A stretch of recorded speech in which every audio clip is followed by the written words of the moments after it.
Good morning, culés. It is time to wake up and Barça. Live Barcelona news coming at you right here from the Undefeated channel. Good morning to you all. In today's episode, we'll be celebrating Barcelona's big 3-0 win away from home against Sevilla, plus taking a look at the upcoming Champions League fixture against Victoria.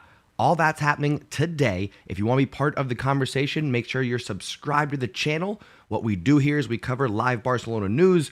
We have a little bit of caffeine, wake ourselves up, but we also connect with our fellow culés through the conversation. That's the main part here. We are building a community of culés from around the world to support the badge and support each other right here on the Undefeated channel. So again, subscribe, drop a like before we get things going. But before we get into any of the content, let's kick things off the right way, my friends. Ladies and gentlemen, you are now tuning in to the Undefeated Mustache John. Okay, good morning once again. Sevilla hosting Barcelona and going down 3-0. That's where we're going to start today's episode of Wake Up and Barça, a little match review.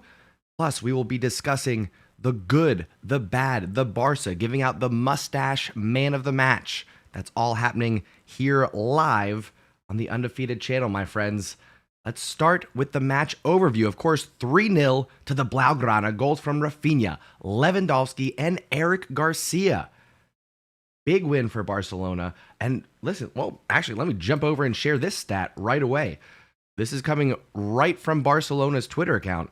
Barcelona undefeated in La Liga since the arrival of Xavi. Look at this. Sevilla, Sociedad for this year, already getting big wins. Getafe, Espanyol, Granada, Sevilla, Osasuna were draws last season. The rest, all wins. We are crushing it away from home. Still have some things to work out at the Camp Nou, of course. But we'll get there, folks. We'll get there. Barcelona looking great in this match. If we look at some of the stats, 18 shots, 7 on target. Huge improvement in terms of accuracy percentage on the shots. Loving what I'm seeing there. That was a big complaint for me all last year. We would have like 20 shots and 3 on target. So glad to see that improving. Possession.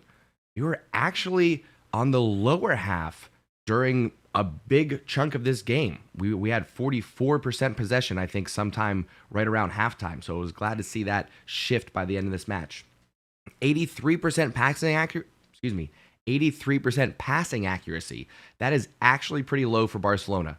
For those of you that don't follow all the stats, that aren't here for the match reviews, when we break it down, my goal is 89, 90% passing accuracy. That's when you know Barcelona is really clicking, really hitting on all cylinders. 83% is actually pretty low, and I think that is tied to the lack of possession that we had in the first half. 14 fouls, I'm okay with that. 4 yellow cards is kind of a lot. As that accumulates, that could be a problem for Barcelona. Yes, we have a very deep squad, but we don't want to be losing players due to suspension. So let's calm that down. No red cards, I'm cool with that. 2 offsides, not bad. 4 corners, one of them leading to a goal. We'll talk about that here in a moment, but just I am very excited that Xavi has figured out a game plan to give Barcelona consistent chances on corner kicks. The last 2, 3, 4 years maybe, it's been sending the ball into the box with hopes and prayers. I'm loving what I'm seeing with either Dembele or both going over to the corner, taking it short, bringing it inside, and then you have the option of the overlap from the second player. You have usually Pedri waiting at the top of the box as an option, or you could dribble it on goal if the defenders don't get in front of you and stop you there. So loving what I'm seeing from the corners. That's the overview. Barcelona again 3-0. We continue to roll away from home. It's fantastic, folks. It's very exciting. Now that we got the match overview done, we can jump over and do the good, the bad, the Barça, as well as the mustache man of the match. Now, if you're unfamiliar, if you're just seeing this for the very first time, what we do is we break down the match by what was good, what was bad, what was Barça, meaning what was true to Barcelona's identity, our DNA, something that represents the badge. And then, of course, we give out the mustache man of the match. So let's begin right at the top. We're going to be discussing what was good about the match. Let me jump over here, do this, change the lights while we talk about what was good. It makes me laugh. I'm my own biggest fan sometimes, so it's the little things, my friends. Hope somebody out there is enjoying the little subtle changes. Anyway, I digress. Let's start with something I already mentioned. Undefeated away from home. Xavi is absolutely on fire outside of the camp now. Yes, we have drop points at home, which you typically would think the opposite. Guaranteed 3 points at home, get the draw away. That's most clubs' mindset. We're kind of doing the opposite, like I said, but a win is a win. I'm loving what we're seeing there. Rafinha getting his first goal for Barcelona. And on top of that, it built this fire, this desire for more. He took a left foot rip, a one-touch shot shortly after scoring that goal. It was that close. A beautiful curler. If it would have gone in, crowd would have gone bananas for Barcelona. Anyway, Rafinha getting his first goal. Loving that. There was a lot good about this match, actually. I had a hard time filtering it down for the good, the Barça, and the mustache man of the match, too. Boy, I gave this a lot of thought. I digress. Rafinha's first goal was great, but what was particularly good about this match was Koundé at right back and his 2 assists. Araujo, while he is great defensively in that right back position, was not giving us what we needed offensively. So now that we have Koundé in there, yes, Hector Bellerin is going to end up being, I think, first option. We'll talk about that more after the match. I think Koundé is going to end up sliding back into center back. But we've got options. Anyway, for this match, I keep wanting to talk about everything else besides what we're here to talk about, folks. Anyway, for this match in particular, Koundé, incredible assist to Lewandowski. Long ball over the top, splitting the midfield, over top of the back line. Could not ask for more from Koundé from the offensive side or the defensive side.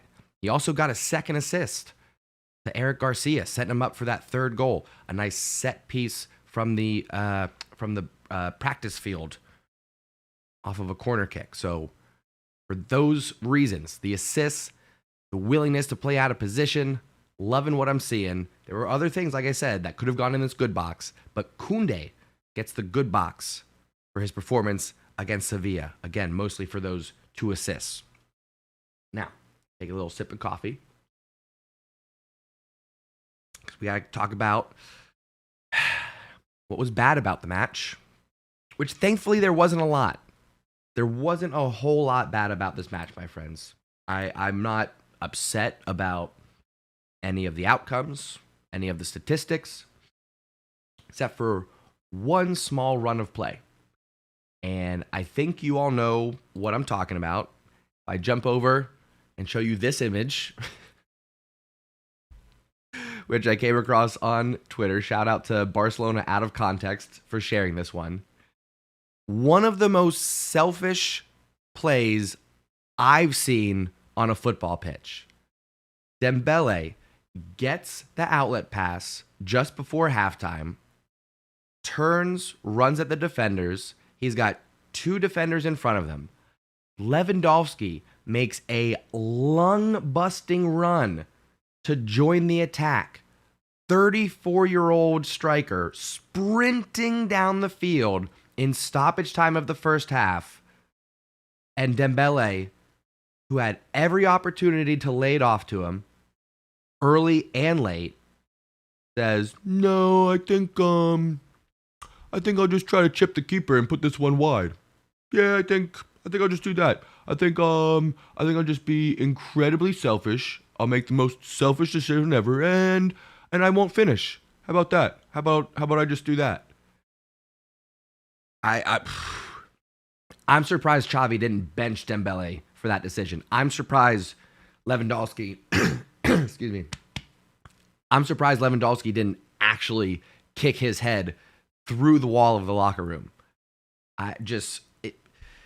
Listen, Dembele is playing phenomenal football this season.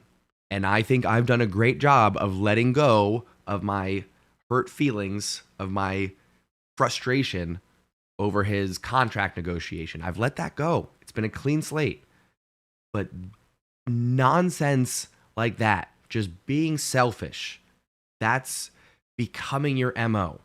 So please, Dembele, let that be the last time. I don't want to sit here and be hating on Dembele. I don't want that. I want to be singing his praises. I want to put him in the good box, the Barça box. I would love to see Dembele get his first mustache man of the match. At the same time, the selfishness continues. Focus on the assist, Dembele. Focus on the assists, please. For that reason, Dembele, get in the box. Okay, shake that off, folks. Shake it off. We don't want to focus on the bad. That was like the one thing. That was like the one bad thing from the match. Everything else, amazing. Very happy with the performance individually, collectively. Love what I was seeing. So let's talk about what was Barça about this match. And this one, again, I was going back and forth, and even now, I could be talked in to go in a different way here. For the Barça box, I'm going with Lewandowski. He continues to put the ball in the back of the net. He continues to be a headache for the opponent. He continues to do whatever he needs to do for this club to win, to get 3 points, let alone how beautiful his goal was. The assist from Koundé, long ball over the top, like I mentioned. Lewandowski doing his part, chests it down, one touch finish around the keeper. It's beautiful.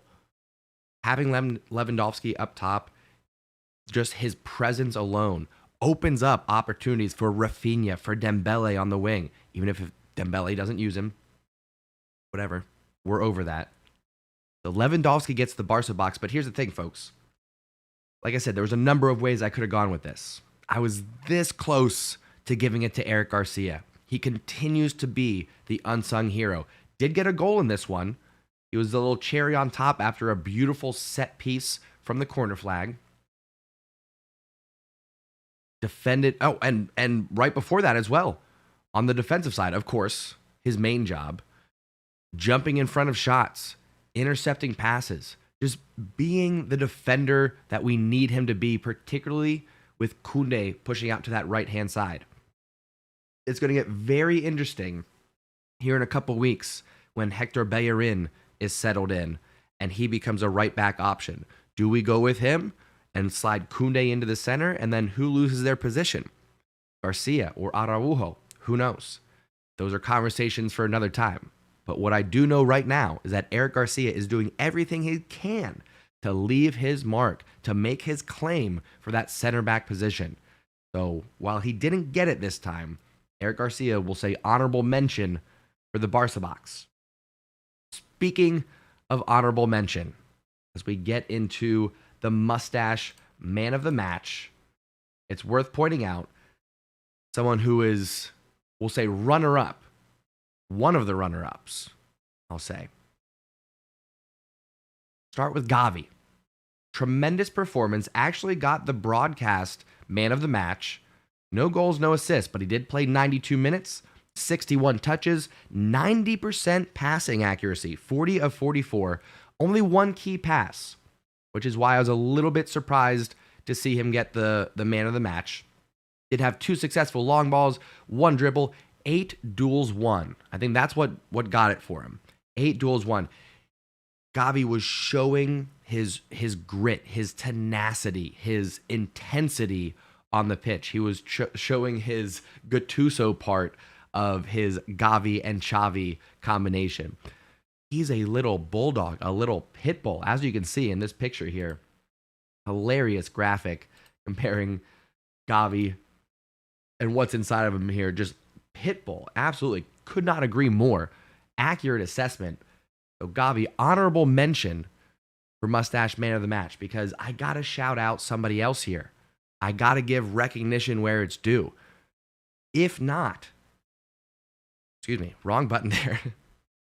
If not for our big German keeper, this match would have been 2-2 going late into the game.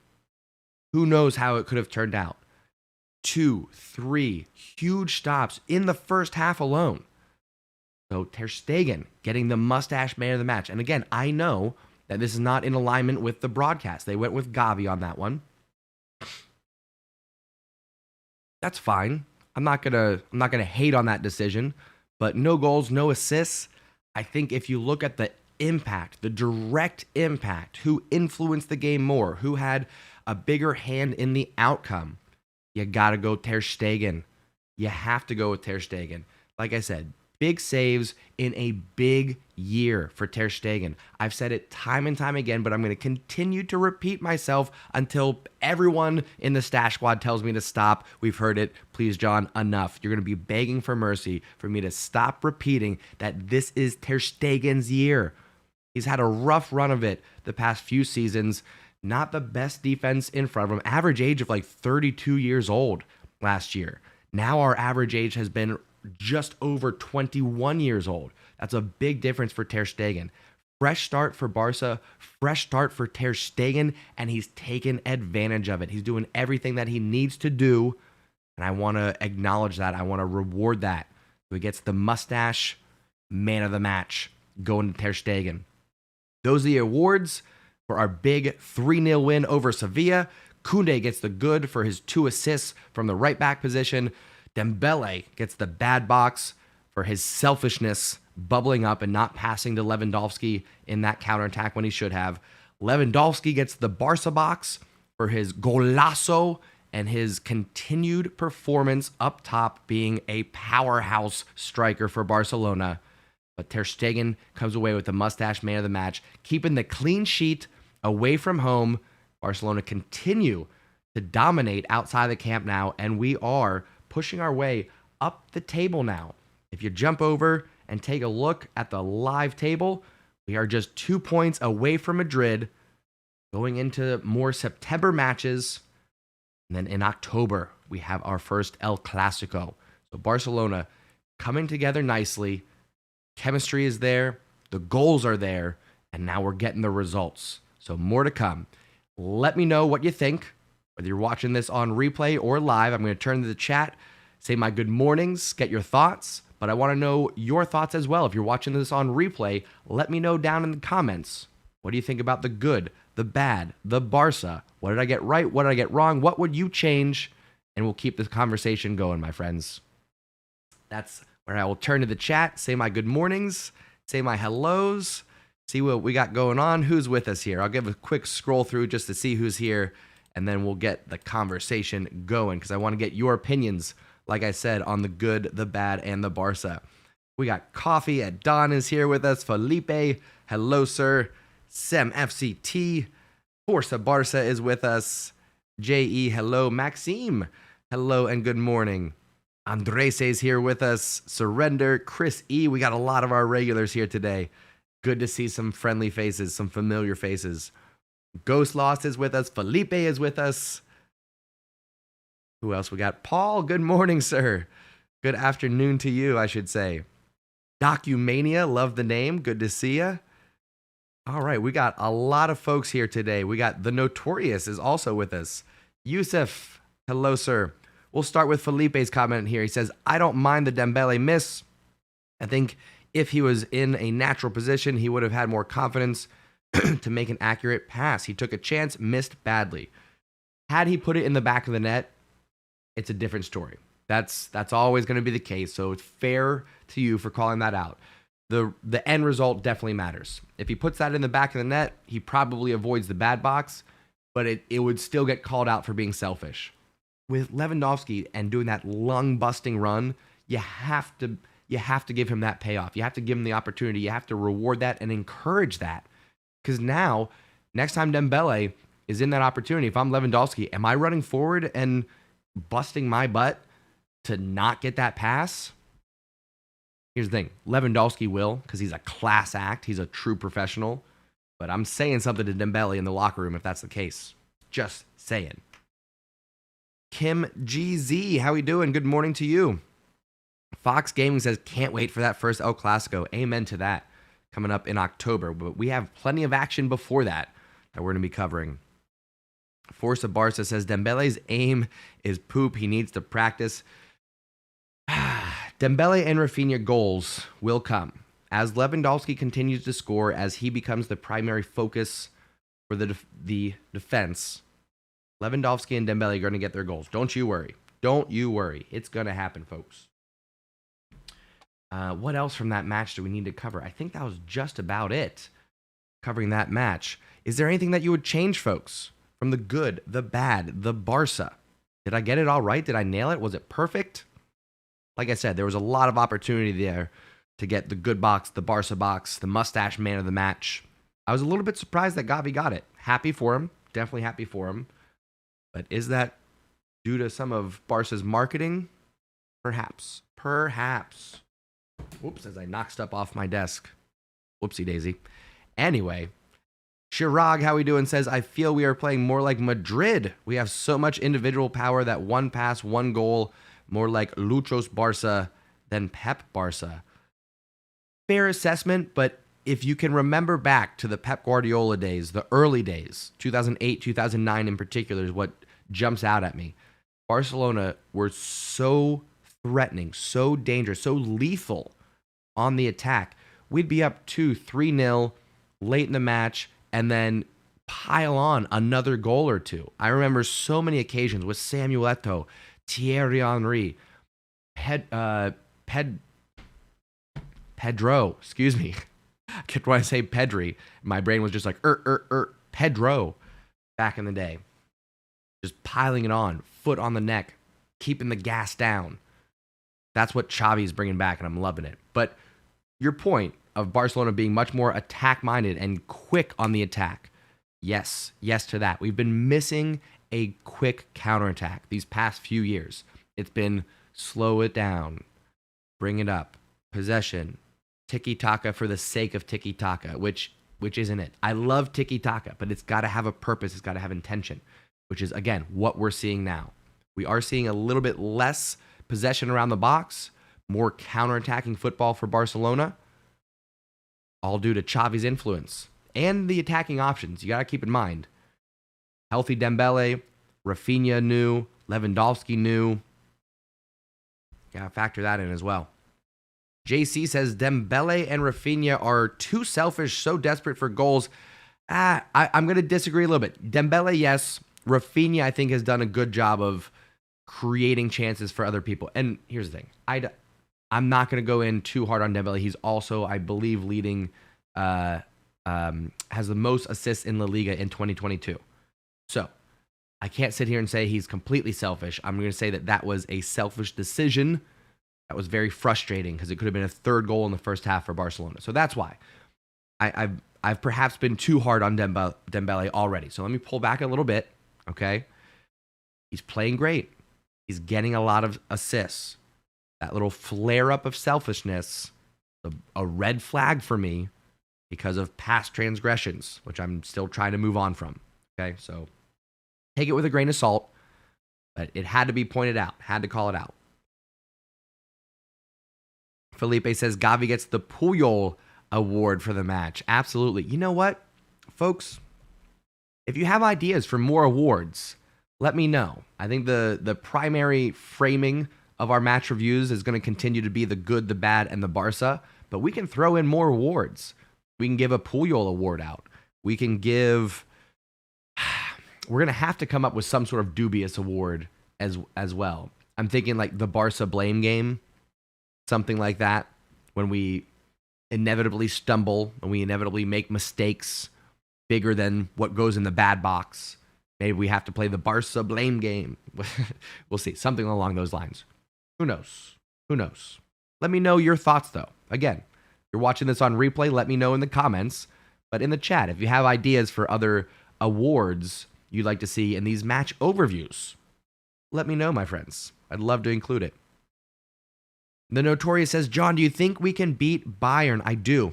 I do think we can beat Bayern. We'll get into that in just 1 second. Marlon says, always hating on Dembele. Listen, I have been very good this year in giving him a fresh start. Last year, yes, I was dumping on him all season long, but that's because of his contract negotiations. But we're moving on from that. Yusuf says, can there be a Luis Suarez award for the best bite? Come on now, Yusuf. Killing me. Maxime says, Gavi ready to die on the pitch. This is real passion.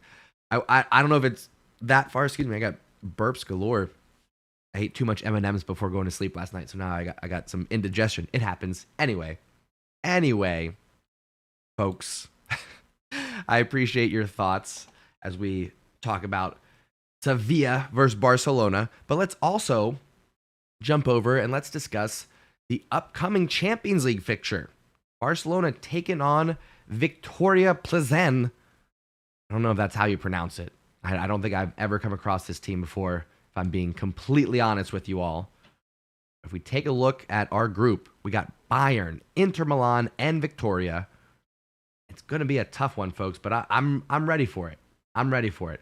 We get a nice little warm-up match this Wednesday.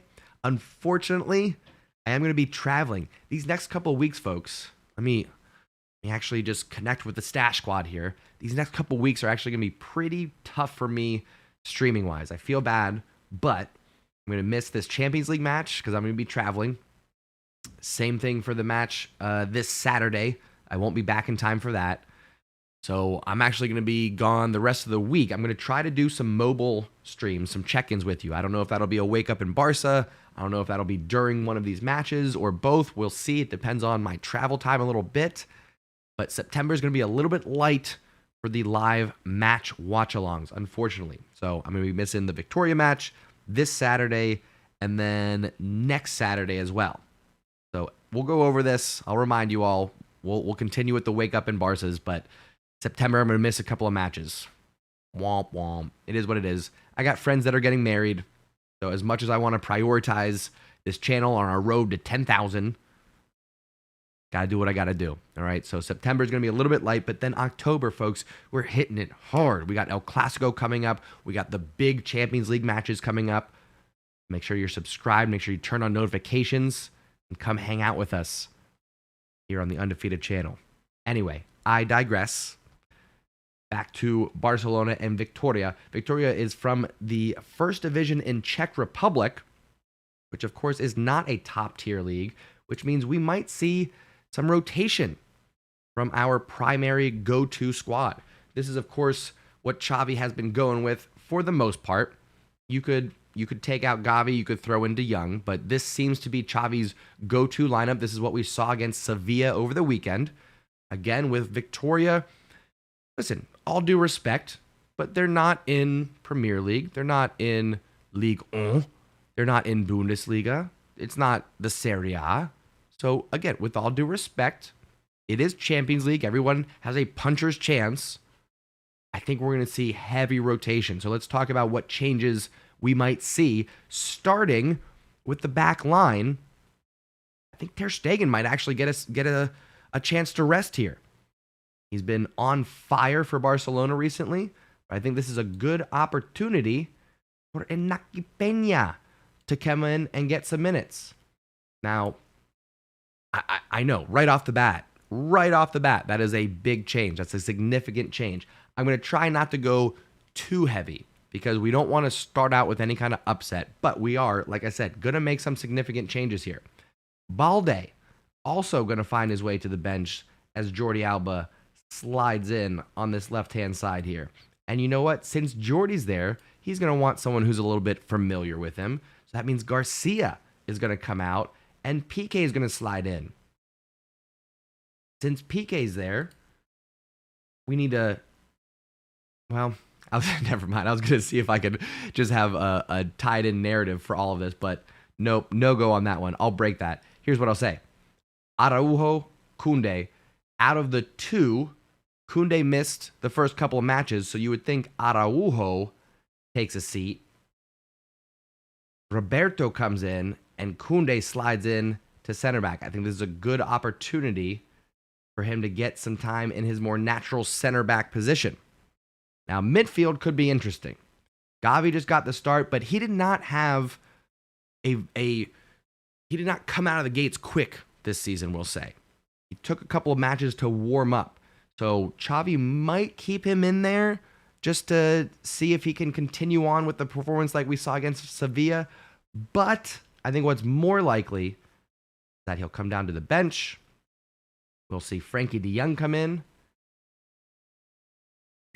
And then we will also see Pedri start off on the bench. He played so much football last season, wore himself into the ground. I think we take it easy on the young Pedri this season, give him a little break. We're going to see de Jong, Kessié, but Boosie stays. Got a little bit of a rest in La Liga a couple weeks ago due to a red card suspension. I think he'll be ready to go. He pretty much played every minute of last season. And Boosie's the one that when you take him out, everything changes. So even in a match against what I'll say a lesser opponent, where we can put on our B squad, you got to have some staples. Got to have some staples, and Boosie's going to be the one. Up front, this is, again, where things could get pretty interesting. I think Dembele takes a seat. I think Memphis gets a start on that left-hand side. I think Rafinha finds his way to the bench. And I think Ferran Torres actually gets the start on the right-hand side. Significant changes, but we keep Lewandowski, we keep Boosie. PK comes in as that veteran presence in the center back position. And then everything else we swap around. I think big changes. Midweek match should be a game that we can win pretty easily. Knock on wood, okay? This is what I'm thinking for a starting 11. Heavy rotations. I'm thinking 2-0 Barcelona. It'd be easy to go ham and say 5-0, 6-0 Barcelona. But I think because we're going to rotate our squad and because we're playing an opponent who knows that they're outmatched, who knows that they're going to need to come out with some grit, some intensity, I think it ends up being a hard-fought 2-0 victory. There we go. Wrong screen. Hard-fought 2-0 victory is what I'm thinking for Barcelona. And I'm going to say goals from Lewandowski and a goal from... It's going to be a defender. Lewandowski and one of the defenders. Maybe PK? Maybe PK gets a start and scores a goal. Who knows? He's going to get whistles. We do know that if he ends up on the pitch. But he has yet to play a minute for Barcelona this season. I think PK gets a start. We'll see. I'll turn to the chat once again, my friends. Let me know what you think about my predicted starting 11 for Barcelona's first Champions League match this season. Again, we got Memphis, Lewandowski, Ferran Torres, Kessié, Frankie, and Boosie, Jordi Alba, Roberto, Piqué, Koundé, playing in front of Inaki Peña. Let me know your thoughts, my friends, as I turn to the chat. What do we think? Notorious says Kessié needs more playing time. I think he'll get some. I think it's possible there. Chris helping us out with the pronunciation of Victoria says, I've heard it's pronounced Pills In. We'll see. That's as good as anything I've got. So Victoria Pilsen. Sure, we'll go with that. We'll go with that. Oh, wow. Sorry, just catching up on some of the comments in the chat. Documania says Jordi Alba and PK out. I don't know. I think this is a perfect opportunity for them to get some time. Marlon says, please remember what happened to Real Madrid when they did not take Sheriff seriously. Yes, amen to that. That was just last season. So good to point out. And again, that's why I'm thinking we leave Lewandowski, we leave Boosie, PK and Jordi Alba will bring that veteran leadership. Koundé still in the starting 11, but we give him some time at center back. That's what I'm thinking there. I think that'll shore things up for us. Felipe says, I think De Jong replaces Busquets and Roberto replaces Gavi. Maybe. This could be an opportunity for Roberto to get some midfield time. JC says, Eric, Dembele, Gavi start on the bench. Rafinha, Ansu, Christensen, De Jong starting 11. That's right. I did overlook Christensen, didn't I? I did overlook Christensen. Maybe... I mean, if we're going to get crazy, it could be Roberto slides in the midfield, Koundé stays at right back, and Christensen starts next to Busquets. We've got so many possibilities now.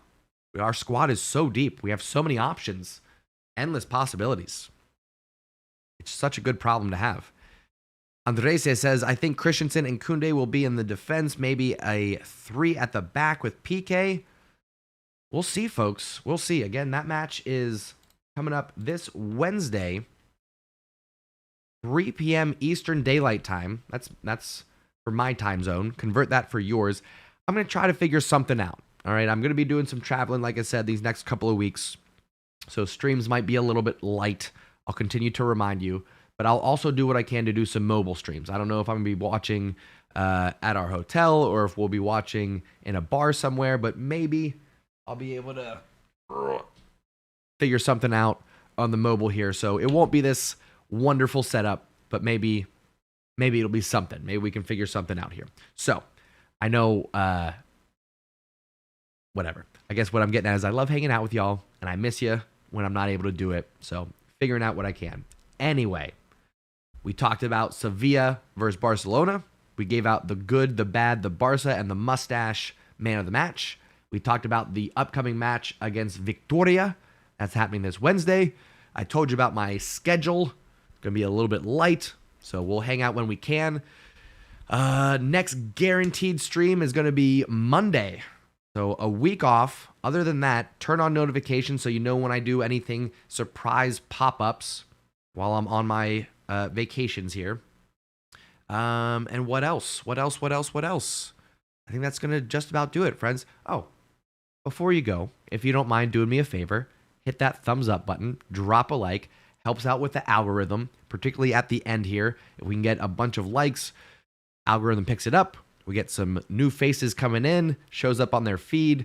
You get to watch the replay, this and that. So I really do appreciate it if you drop a thumbs up before you get going here. And other than that, my friends, I appreciate you starting the day with me. I appreciate you tuning in for Barcelona news. Again, outside of my vacation schedule, we're here every Monday, Wednesday, and Friday covering live Barcelona news. Plus, we're here for the live Barcelona matches. We do a little watch-along party. I do the commentary, the play-by-play, so you don't miss any of the action. And you get to support the Blaugrana with your fellow culés. We support the badge. We support each other.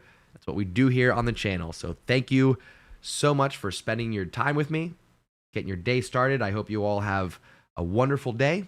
Go out and have lots of positive interactions, high fives, and hugs for whoever wants them.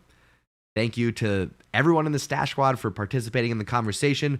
I will talk to you soon. Again, subscribe to the channel, turn on notifications, as our schedule is going to be a little bit wonky the next couple of weeks, and then we'll get back to regular scheduling. That's going to do it for today, my friends. Thank you so much for tuning in and taking a ride. Mwah.